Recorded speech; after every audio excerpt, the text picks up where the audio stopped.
Gym house, library উদ্বোধন, রক্তদান উৎসব, অনেকগুলো বিষয়।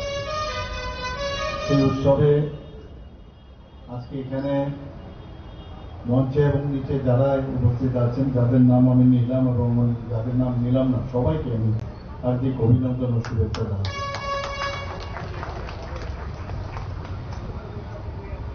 দেখুন, ক্লাব যদি তার মহল ঠিক রাখতে হয় তাহলে ক্লাবের একটা বিরাট এটা কিন্তু তার আমি বলবো ইনডিসপোজেবল ইনস্টিটিউশন।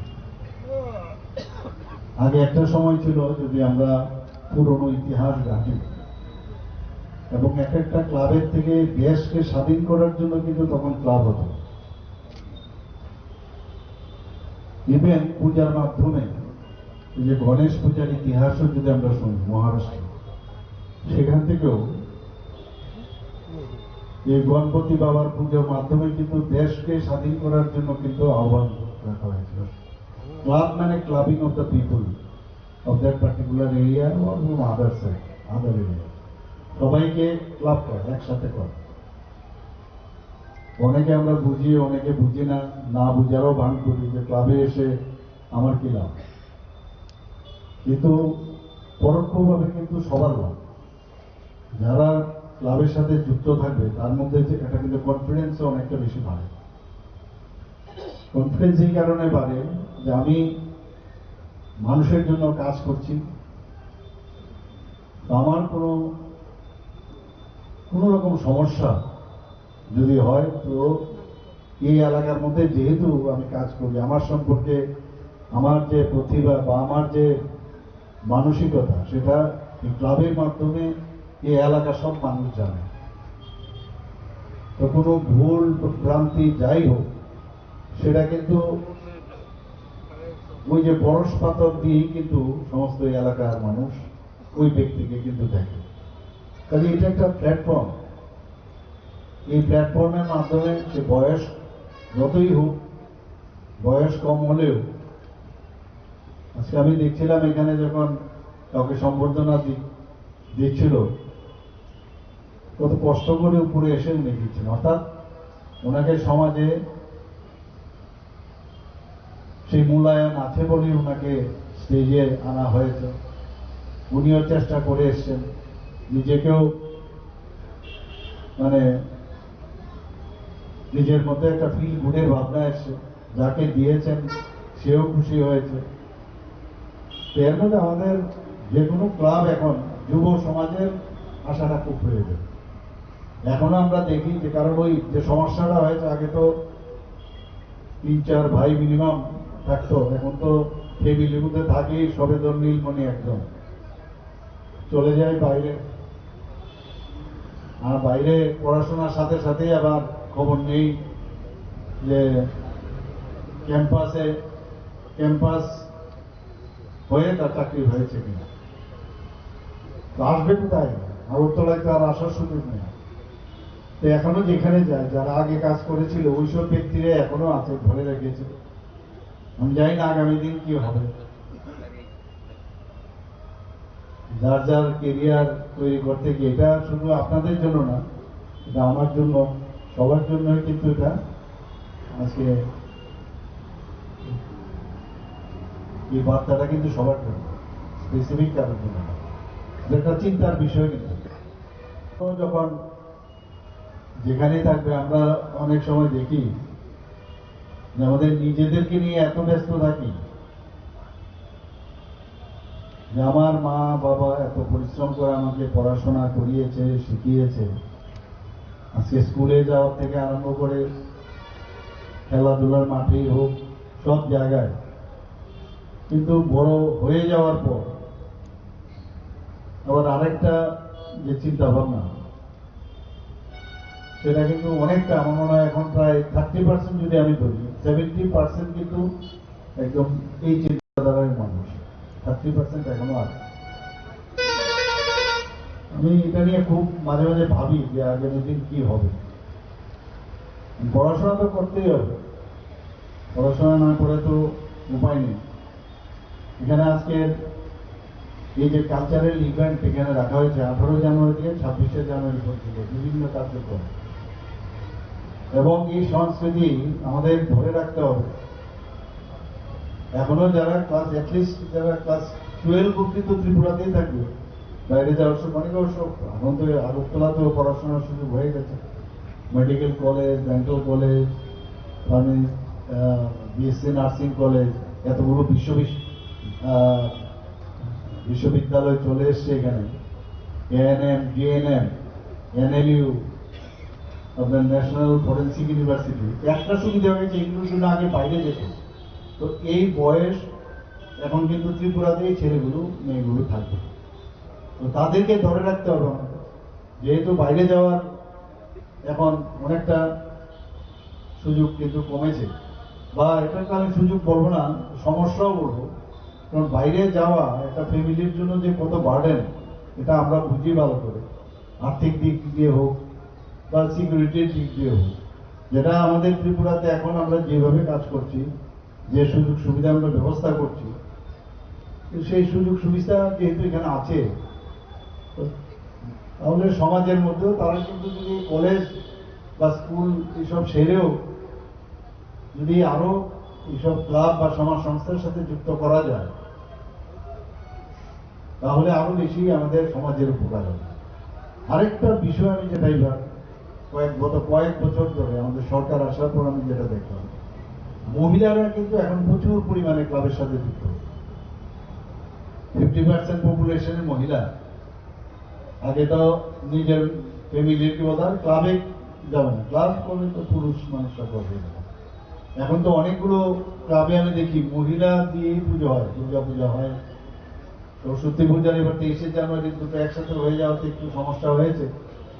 কিন্তু সরস্বতী পূজার আমরা সবাই জানি যে তার একটা নস্টালজিক বিষয়, আমরা নিজেরাই, এখন তো ডেকোরেটর দিয়ে সব লাগানো হয়, এখন তো ডেকোরেটরই ছিল না, আমরা নিজেরাই বাঁশ বাজার থেকে বাঁশ আনা, সেটাকে লাগানো, কাপড় দিয়ে বাড়িঘর থেকে শাড়ি কাপড় লাগানো, এগুলো তো সবাই আমরা জানি। কিন্তু তার মধ্যে একটা কিন্তু আলাদা ফিলিংস ছিল, একটা আনন্দ ছিল। যাই হোক, সময়ের সাথে সাথে এগুলো পাল্টায় এখন। আজকে এখানে দেখলাম যে 3টি বেস্ট ওয়ার্ডকে, যেটা আমি আবেদন রেখেছিলাম এএমসির কাছে, তো সেটা দেখলাম আপনারা এই ক্লাবের থেকে আপনারা শুরু করেছেন, যে আমার ওয়ার্ড সত্য ওয়ার্ড। এটা একটা আমি বলবো যে সত্যি আনন্দের বিষয়। ওয়ার্ড এএমসি থেকে ওরা করছে, এর মধ্যে সামনের সময় ওনারা এটা সেই বিভিন্ন ওয়ার্ডকে নিয়ে তারা পুরস্কার বিতরণ করবেন। তো এই জিনিসটা খুবই ভালো। এখানে আমি এই যে পুকুরের কথাটা উঠলো, আমি আমার এরিয়ার মধ্যে, মানে সবটাই এই এরিয়া, মানে এই বিধানসভা বর্তমানে, যেহেতু আমি বিধায়ক, অন্যান্য বিধায়করাও কিন্তু বলে আমার এরিয়া, তো আমি এখন মুখ দিয়ে বেরিয়ে গেল আমার এরিয়া। তো আমার এরিয়া বলার জন্য আমি সবসময় তো সংকোচ বোধ করি, আমার আবার কি, সবার আপনাদের এরিয়া, তো অনেকে এটা বলে, কিন্তু আমার এরিয়াতে। তো আমার বিধানসভার মধ্যে একটা জায়গা, এই একই অবস্থা বহু বছর তো, সেখানে এনক্রোচমেন্ট সরকারি জায়গা, এবং মলমূত্র যা আছে বাড়ির সব ওই ইয়েতে ফেলে হয়। তো আমি বললাম যে এটাকে তো পুনরুদ্ধার করতে হবে। কিছুদিন আগে এএমসি কে বললাম, তো যখন গেল 7-8 জন যাবে, বাকি এতগুলো লোক আছে, তারা কিন্তু কাকে বলবে, কি হবে, আর এগুলো গতানুগতে কিভাবেই চলছে, কত সরকার এলো যায়, এগুলো কাকে বলবে কিছু নেই, জিন্দাবাদ জিন্দাবাদ খালি করলেই হবে, আর কিছু না। আর একটা শুধু চাকরি যদি একটা ফ্যামিলি লিডারদের হয় তাহলে যথেষ্ট। কিন্তু পরিবেশ হচ্ছে একটা বিরাট বিষয়। তো যখন এটাকে পুনরুদ্ধার করতে গেল, কয়েকজন বললেন যে আরে এটা যে করছেন ওনার তো ভোট কমে যাবে। তাই বললাম ঠিক আছে, যদি ভোট কমেও যায় আমার সমস্যা নেই, প্রবলেম নেই, কিন্তু যেটা মনে হয় যে এটা করা উচিত এটা করতে হবে, এটার মধ্যে কোন রকম কম্প্রোমাইজ হবে। আমি জানি এরাই কিন্তু আগামী দিন বলবে যে বাহ, আজকে তো আমার জায়গাটা এত সুন্দর হয়ে গেছে, এত ভালো হয়ে গেছে, যে জায়গা আমি আগে মানে 1 কোটি টাকা ধরে বিক্রি হতো, সেটা এখন দেখা যাচ্ছে 5 কোটি হয়ে যাচ্ছে। তো আলটিমেটলি তো ওরই লাভ হচ্ছে। বাইরের থেকে যখন ওর গেস্টরা আসবে বলে, বাহ আপনার বাড়িটা তো কত সুন্দর, এটা মানে বুঝারও কিন্তু একটু সমস্যা। তো একদম রাজনৈতিক নোংরামি আমরা এতদিন ধরে দেখে এসেছি। এগুলোকে আমাদের সাফাই করতে হচ্ছে, পরিবেশকেও সাফাই করতে হয়েছে। মানসিক, যেটা এখন ডিজিটাল অ্যারেস্ট বলে, আপনারা সবাই জানেন ডিজিটাল অ্যারেস্ট। আমি বলবো ডিজিটাল মাইন্ডও এখন দরকার আছে অ্যারেস্ট, মানে ডিজিটালের পরিবর্তে অ্যারেস্ট অফ দ্য মাইন্ড, সেটাও এখন দরকার। এই ধরনের মাইন্ড নিয়ে আর চলা যায় না। এভাবে মানুষের এখন কোথায় দেশ চলে যাচ্ছে। আপনারা ওই স্টেশনে বসে থাকবেন আর টাটা করবেন, আর ডাবল ইঞ্জিনের সরকার যে স্পিডে এখন চলছে মাননীয় প্রধানমন্ত্রীর নেতৃত্বে, ওই আপনাদেরকে টাটাই করবো। আর ডেস্টিনেশন 2047 একদম 100%, যখন 100 বছর পূর্ণ হবে, ভারতবর্ষকে ডেভেলপ কান্ট্রি তৈরি করবে। অভিমান কি অমানুষ। সে উৎপল দত্ত বলছিল যে অন্ধকারেই তো সব পাপের কাজ হয়। যাই না, এখানে যারা বয়স্করা আছেন শুনেছেন এই ডায়লগটা, এবং যেখানে অন্ধকার সেখানে কিন্তু এই দেখেছি আমি যে এই ড্রাগসের কারবারি এবং ড্রাগস না। তো এটা তো পুলিশ গিয়ে খুঁজবে, পুলিশ কিচ্ছু করে না। আপনি কি করছেন, আপনার কি কাজ? মানে ওকে পুলিশকে তো সাহায্য করুন, ডাকুন, কোন পুলিশ আসছে না আপনি খবর দিন। তো এই জায়গার মধ্যে, এবং কারা বিক্রি করছে সবাই জানে, খুব সুলভে পয়সা রোজগার উইদাউট এনি ইনভেস্টমেন্ট। এই জায়গাগুলো পরবর্তী সময় নিজের বাড়িতে যখন ঢুকবে, যে বিক্রি করছে তার বাড়িতেও ঢুকবে। আর যারা নিচ্ছে ওই এইডস আক্রান্ত হয়ে, HIV হয়ে, ওই খুব তাড়াতাড়ি উপরে চলে যাবে। তো এইগুলো নিয়ে প্রচার প্রসার করা, শিশু মেলার আয়োজন আপনারা করেন, এবং যত বেশি এই সাংস্কৃতিক চর্চাগুলো আপনারা করবেন। এবং আমাদের সাংস্কৃতিক যে বিষয়, বিশেষ করে ত্রিপুরাতে, এটা কিন্তু আমাদের জন্য একটা অর্নামেন্টস আমি মনে করি। এর মধ্যে নিজের ছেলে মেয়েদের ভবিষ্যৎ আমরা দেখতে পাই, ওদের মধ্যে আমরাও দেখতে পাই যে ছেলে মেয়েরা আগামী দিন কোন দিকে যাচ্ছে। অনেক পাঠ্যক্রম আমরা, সহজ একটা কার্যক্রম আমরা নিয়েছি, আমরা এডুকেশন ডিপার্টমেন্টে বিদ্যা সেতু মডিউল আমরা নিয়েছি। আমরা আপনার নিপুণ ত্রিপুরা, এই ধরনের বাচ্চাদের কিভাবে বড় করতে হবে সাইন্টিফিক্যালি, এই ধরনের একদম প্রাইমারি সেকশন থেকে আমরা এইভাবে কাজ করছি। এখানে ওপেন জিম একটা ভাবা যায়, আমরা কোনোদিন আগে শরীর যাতে ভালো থাকে, healthy mind resides in healthy body, আমরা সবাই জানি। এটা আমি আশা করি যে এই ওপেন জিম আমাকে অনেকবার বলেছে। আমি তো আর আগের মতো বলতাম তথাস্তু তো বলতে পারি না, আমি বলেছি দিয়ে দেবো, দিয়ে দিলাম। এবং এটার প্রয়োগ প্রপারলি যেন হয়, আর এই বডি বিল্ড করে আবার রাস্তায় নেমে যেন, আমি যুব সমাজকে বলবো, আবার ওখানে যেন মাসেল না দেখায়, মাসেল না দেখায়, এই মাসেল নিজের কাছেই রাখায়। সুস্থ শরীর যখন থাকবে, সুস্থ মনও থাকবে, এবং এতে করে নিজের উপর কনফিডেন্স, সেলফ রিলায়েন্স কিন্তু সেটা। আমাদের আজকে এখানে রক্তদান যারা দিচ্ছেন, এটা খুবই ইম্পর্টেন্ট বিষয়, রক্তদানের গুরুত্ব। কারণ রক্তের কোনো বিকল্প হয় না বাজারে। এখানে ওষুধের দোকান আছে, কোথাও গিয়ে পাবেন না আপনি রক্তের পরিবর্তন। উপরওয়ালাই ঠিক করে দেয় যে মাঝে মাঝে মনে করায় যে মানুষ মানুষের তরে, অর্থাৎ একজনের রক্ত আরেকজনের। আমরা 4 রকমের রক্ত আমরা জানি, কিন্তু আসলে 8 রকমের রক্ত। যদি RH নেগেটিভ আপনি ধরেন, পজিটিভ RH নেগেটিভ, তাহলে 8 রকমের রক্ত আমাদের। এবং এই যে কম্প্যাটিবিলিটি, এই যে রক্ত যদি আপনি প্রপারলি ঠিক ঠিক যে গ্রুপ, সেই গ্রুপে যদি না দেন তাহলে সমস্যা হয়। তো এগুলো ম্যাচিং করে তবেই রক্ত দেওয়া হয়। এবং যারা রক্ত দেয় তারাও কিন্তু তার শরীর সম্পর্কে জেনে দেয়। আমরা তো এমনিতে কোথায় হেলথ চেক আপ করাই।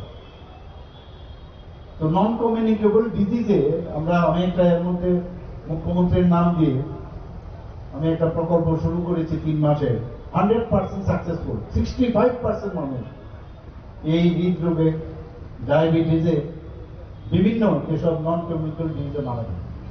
তো এর জন্য একটা অলরেডি আমি ইনোগ্রেশনও করেছি, ভালো রেজাল্ট আসছে।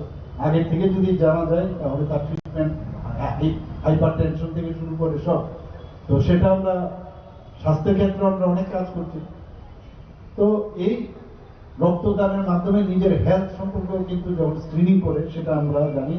এবং আজকে আপনাদের এই যে রক্তদান এখানে দিচ্ছেন, ব্লাড ব্যাংকে তার যে সমতা থাকবে সবসময় মানুষের জন্য কাজে আসবে, একটা অদ্ভুত একটা অনুভূতি আসবে যে আমার রক্ত কার কাছে জানি যাবে। আমরা অনেক সময় কি বলি যে আমার নিজের ভাই, আমার ফ্যামিলির, আমরা বলি না রক্তের সম্পর্ক, এখানে কোথায় রক্তের সম্পর্ক, আমার ফ্যামিলির সাথে তো যুক্তই না। কিন্তু দেখুন আমাদের এমন এক ব্যক্তি যার সাথে রক্তের সম্পর্ক নাই, অথচ রক্ত মিলে গেছে। এটা একটা ভেরি ইম্পর্টেন্ট, এগুলো আমরা ভাবি না, চিন্তাও করি না এক সময়। তো আজকে আমাদের এখানে যে ব্লাড ট্রান্সফিউশন কাউন্সিল আমরা তৈরি করেছি, ত্রিপুরা রক্তকোষ, তার মাধ্যমে আপনি বুঝতে পারবেন যে কোথায় কোন জায়গায় আমার ব্লাড গ্রুপটা আছে এবং কোন ব্লাড ব্যাংকে এই ব্লাড গ্রুপ অ্যাভেলেবল কিনা। তো সেইভাবে আমরা সব জায়গায় কাজ করছি। এবং মানে ব্লাড ব্যাংকে আপনার পপুলেশনের 1% রাখতে হয়। যদি 40 লাখ আমাদের যদি পপুলেশন হয়, 1% হলে 40,000 আমার কন্টিনিউয়াস আমার ব্লাড ব্যাংকে থাকতে হবে, 40,000 ইউনিট। এইগুলো নিয়ে সবসময় চর্চা করা, আলোচনা করা। আমি বলবো যে শুধু আজকে এখানে আমরা বসলাম, নানাভাবে এখনো চেষ্টা হয়, প্রচেষ্টা হয়, আর ঘুম থেকে উঠে নানা রকম ইস্যু তৈরি করে। আর এই যে এখনো আমি বলছি রাজনৈতিক যে বিষয়, সেগুলো কিন্তু এইসব ক্লাব বা বিভিন্ন ছোটখাটো যে সংগঠন বা অসংগঠিত সংগঠন, সেগুলোর মধ্যে কিন্তু তার প্রভাব। যদি ইঞ্জিন যদি সামনে ঠিক থাকে, তার নিশা এবং দিশা যদি ঠিক থাকে, তাহলে দেখবেন নিচের পেছনের যারা আছেন তারাও ঠিক থাকে। আমাদের চেষ্টা চলছে এটা প্রপার একটা পরিবেশ এখানে তৈরি করা, এবং এটি কিন্তু সরকারের পক্ষে একা সম্ভব হবে না। এখানে আমি প্রায়শই দেখি যখন আমরা বিভিন্নভাবে বস্ত্রদান করে তাদের থেকে রক্তদান দেয়, দেহদানও এখন করে, আমরা এখানে কিডনি ট্রান্সপ্লান্ট করছি এখন।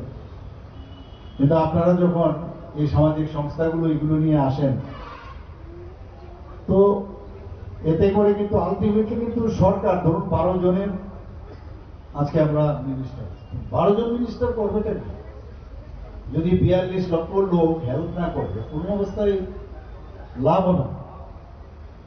আর এত সুন্দরভাবে এমন একটা সন্ধিক্ষণে আমরা পৌঁছে গেছি, এমন একজন গার্জিয়ান আমরা পেয়েছি যিনি বলছেন যে मैं चौकीदार हूं, मैं चौकीदार, मैं खुद भी नहीं खाऊंगा, दूसरे को खाने भी नहीं दूंगा। তো এই যে চিন্তাধারা আস্তে আস্তে আস্তে আস্তে করে এই যে ব্রেনের ভিতরে যে এই ধরনের একটা মানসিক যে একটা পলিউটেড যে ব্যবস্থা, সেটাও কিন্তু আস্তে আস্তে করে সমাজ পরিবর্তনের মাধ্যমে আমাদের যে চিন্তা ভাবনা, সেটা আপনাদের ক্লাবের মাধ্যমেও সেটা করতে হবে। আপনারা সবাই এগিয়ে আসলে আমাদের যে চিন্তা ভাবনা সেটা সম্ভব হবে। শিশু মেলার আয়োজন করা হয়, মাঝে মাঝে গরিব যারা দুস্থ ব্যক্তি তাদেরকে পাঠ্য বই আপনারা দেন, এবং শীত বস্ত্র থেকে আরম্ভ করে পুজোর সময় যে বস্ত্র দান করা ইত্যাদি, এগুলোর মধ্যে কিন্তু এরকম না আপনি দিয়েছেন কৃতার্থ থাকবে এরকম না। নিজে যেমন ওনারা যেমন খুশি হবেন, পাশাপাশি আপনার মধ্যেও কিন্তু একটা আত্মতৃপ্তি আসবে, ইয়েস আমি কিছু একটা করতে পেরেছি। বেশি কিছু তো করতে পারিনি, কিন্তু এই যে একটু একটু করে এই যে এতগুলো কাজ করছেন, এতেই কিন্তু সমাজ পরিবর্তন আসে। আগে তো ভট্টপুকুর একটা আতঙ্কের জায়গা, ভট্টপুকুর একটা আতঙ্কের জায়গা ছিল কিনা, প্রায়ই শুনতাম যে ভট্টপুকুর বাড়ি পাবে, ওইখানে একটা লাশ পড়ে আছে, ওই জায়গায় ওর মাথা ফাটিয়ে দিয়েছে, আবার মাথা ফাটিয়ে হসপিটালেও যায় তাকে আবার মারবার জন্য, এরকম একটা কালচার ছিল। এখন তো আমি যেটা করি আর কি, যে ডাক্তারবাবু তো খুব সহজ সরল নরম, আমি বলেছি যে অনেক সময় এই ধরনের উচ্ছৃঙ্খলতার জন্য, মানে শান্তি বজায় রাখার জন্য অনেক সময় শক্তিরও কিন্তু প্রয়োগ আমি করি, ব্যবহার করি, এবং সেটা করতে হবে, এটার উপায় নেই। ভোট দিয়েছেন, সংখ্যাধিক্যের কারণে সরকার চালাচ্ছি, এবং সেটার দায়িত্ব কিন্তু সেই অ্যাকাউন্টেবিলিটি আমাদের নিতে হবে। তো সেইগুলো এই ধরনের যে নিউ ইন্ডিয়া, মাননীয় প্রধানমন্ত্রী যে বলছেন নিউ ইন্ডিয়া, নিউ ত্রিপুরা হবে, তবেই তো হবে। তো নতুন ত্রিপুরা আমরা তৈরি করতে চাই। বাইরের থেকে মানুষ এখন আসছে, সবাই বলছে যে ত্রিপুরার এত সব দিক দিয়ে এত বেটার হচ্ছে, এটা তো এমনিতেই হচ্ছে না। আমরা নর্থ ইস্টার্ন রিজিয়ন না, সারা ভারতবর্ষের মধ্যেও 300-র উপরে আমরা আঞ্চলিক এবং ন্যাশনাল লেভেলে আমরা পুরস্কৃত হয়েছি। তা ছোট রাজ্য। আমরা নীতি আয়োগ আমাদেরকে বলেছে যে ফ্রন্ট রানার স্টেট হিসেবে আমাদের আখ্যায়িত করেছে। আমাদের পার ক্যাপিটা ইনকাম বেড়েছে, নর্থ ইস্টার্ন জন্য second highest. Law and order, কিছুদিন আগে আপনারা দেখেছেন ডিজি সাহেব কি বলেছেন, যে 20 বছরের মধ্যে, এরকম কোনদিন হয়নি, 20 বছরের মধ্যে এবার প্রায় 8.2% ক্রাইম রেট কমেছে ত্রিপুরা। 28টা রাজ্যের মধ্যে আমরা নিচের দিক থেকে third position law and order. কিছু কিছু হয় এদিক সেদিক হয়, কৈলাসহরে এই হয়েছে সেই হয়েছে, কি গর্বটা কি? ওই যে এক দুজনের জন্য মাঝে মাঝে সমস্যা হয়, এবং কি কারণে হয় আমরা সবাই জানি। কিন্তু তাদেরকেও সঠিক পথে আনার জন্য যদি টেররিস্টদের, আমাদের মাননীয় প্রধানমন্ত্রী, মাননীয় হোম মিনিস্টার টেররিস্টদের যদি এক জায়গায় নিয়ে আসতে পারে, এরা তো মুড়িমুড়কি, যে কোনো সময় ওদেরকেও ঠিক করা যাবে, কোনো সমস্যা নেই। কিন্তু এই বাতাবরণ সৃষ্টি করে কোন অবস্থায় আমরা তাদেরকে আমরা নিজের যে প্রতিষ্ঠিত করার যে একটা ব্যবস্থা, সেটা করতে দেবো। মানুষের জন্য কাজ করছি, মানুষের সুখ দুঃখ, মানুষের যা প্রয়োজন, মানুষের মৌলিক যে সমস্যা, সব 100% করে দেবো আমি বলছি না, কিন্তু সেটা চেষ্টা আছে কিনা। এই ড্রাগস নিয়ে আমি বারবার বলছি, ক্লাবের যা সমাজ সংস্থাগুলো, তারা যদি না এগিয়ে আসে, পাশ কাটিয়ে যদি আমি বাড়ি চলে যাই, আমি দেখছি। আর যত ওই একটা সিনেমার মধ্যে মনে আছে, প্রায়ই আমরা অ্যাক্সিডেন্ট এখানে, ইমিডিয়েটলি তার রক্তক্ষয় হয়, ইমিডিয়েটলি তার রক্তের প্রয়োজন, এবং রক্তের জন্য কিন্তু মারা যায়। এবং এই রক্তটা যদি তার রেডি থাকে, ব্লাড ব্যাংক, তাহলে কত সুবিধা হয়। আমরা যখন পেশেন্টের জন্য সার্জারির সাথে নামি, যদি দেখি হিমোগ্লোবিন লেভেল খুবই কম, বা ওইখানে সার্জারি করতে গেলে প্রচুর রক্ত বেরোতে পারে, আগের থেকে 2 ইউনিটস রক্ত আগে বেরিয়ে যায়।